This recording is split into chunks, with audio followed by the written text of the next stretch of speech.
Bonjour à toutes et à tous, soyez les et bienvenue sur TV Vendée pour débuter ce journal au chapitre santé, une avancée significative dans l'accompagnement des malades atteints d'un cancer. La Ligue contre le cancer de Vendée vient de présenter ProxyLigue, un service gratuit de soins de support à domicile destiné aux malades isolés ou dans l'incapacité de se déplacer.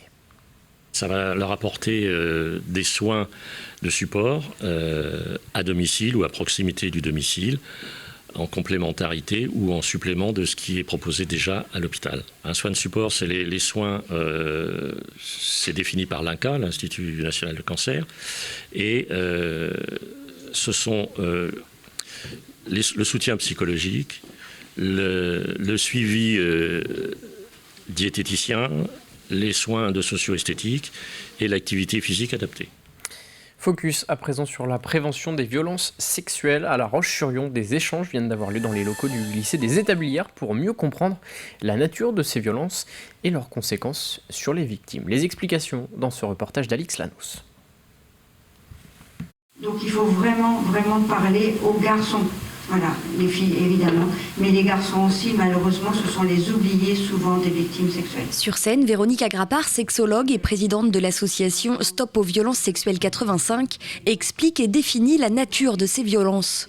Dans le public, des citoyens lambda, mais également des avocats, gendarmes et beaucoup de personnels sociaux ou paramédicaux, soucieux de pouvoir déceler et accompagner au mieux les victimes de violences sexuelles.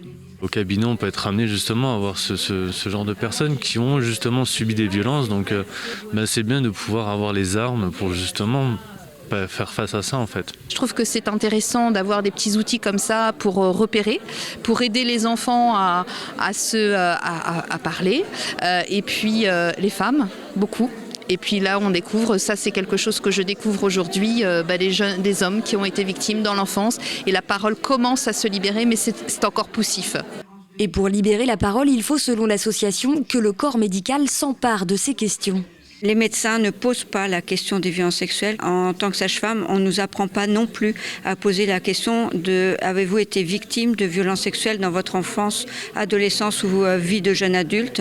Il faut poser cette question-là. Il faut que ça fasse partie du questionnaire de base des médecins et des sages-femmes. D'autant que selon des études et statistiques menées auprès de victimes, les conséquences physiques à l'âge adulte des abus sexuels dans l'enfance sont nombreuses. Oui, les hôpitaux sont pleins de pathologies consécutives à des violences sexuelles, en neurologie pour les dépressions, pour les tentatives de suicide, mais aussi en gynécologie, en obstétrique, mais aussi en oncologie parce qu'on sait que ces violences sexuelles vont induire des taux de cortisol, de noradrénaline et d'adrénaline très très forts dans le corps en permanence de façon récurrente, c'est-à-dire toutes ces hormones de stress, et ça va venir altérer les organes. Dans tous les services des hôpitaux aujourd'hui, on doit pouvoir parler de santé sexuelle, on doit pouvoir parler d'antécédents de violences sexuelles.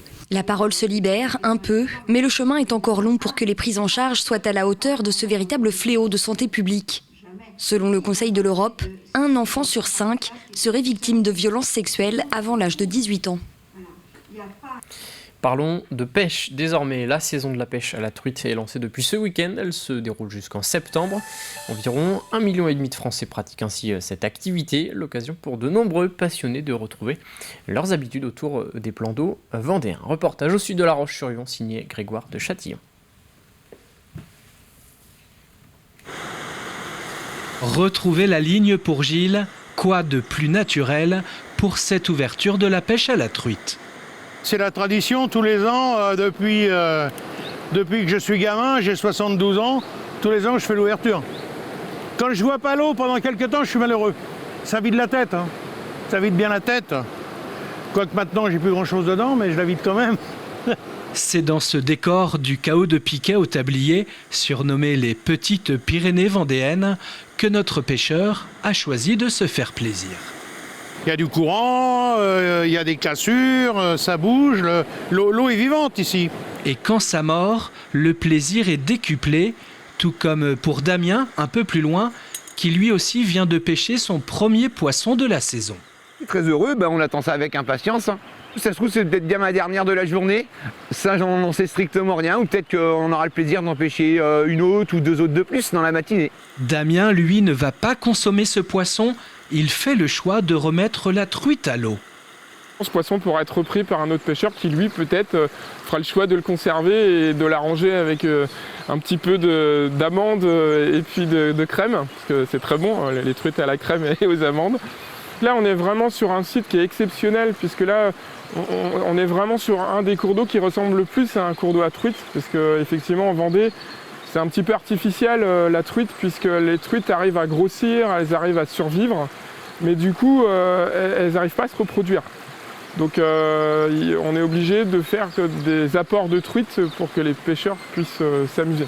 En effet, en Vendée, sa présence en rivière se limite au lâcher de truites provenant de pisciculture pour l'ouverture de la pêche, une pêche loisir pratiquée seule ou en famille.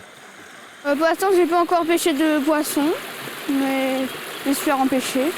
Souvent, une passion cultivée dès le plus jeune âge. Les meilleurs moments quand je pêche, c'est quand je prends du poisson. Quand ça mord bien, quand... Il y a peut-être 2 mois de ça, j'ai pris un silure de 2,13 m. J'étais content.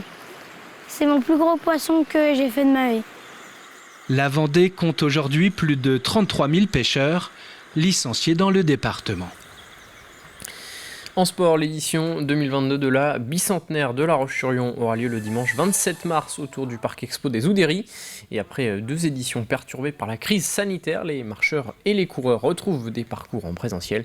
Au programme 5 parcours de marche, 4 pour la course, dont 1 en duo. Et pour cette édition 2022, l'organisation permet aux inscrits de faire un geste pour l'environnement. Écoutez. La consigne, en tout cas, sur ce mandat, c'est 100 000 arbres de plantés, ville, agglomération. Et donc, on s'est inscrit aussi, car la bicentenaire, c'est aussi une manifestation qui est éco-responsable. Donc, on s'est inscrit sur cette dynamique. Et si vous vous inscrivez seul, vous aurez la chance de voir un arbre planté en mémoire de votre inscription. Si vous arrivez à 10, à 15, à 20, eh bien, c'est la solidarité de 10, 15, 20 arbres qu'on retrouvera aussi plantés pour nos enfants et nos descendants demain. Et à noter que les inscriptions se terminent ce dimanche pour les courses, samedi prochain le 26 mars pour toutes les marches. C'est la fin de cette édition, je vous retrouve à 18h pour un nouveau journal.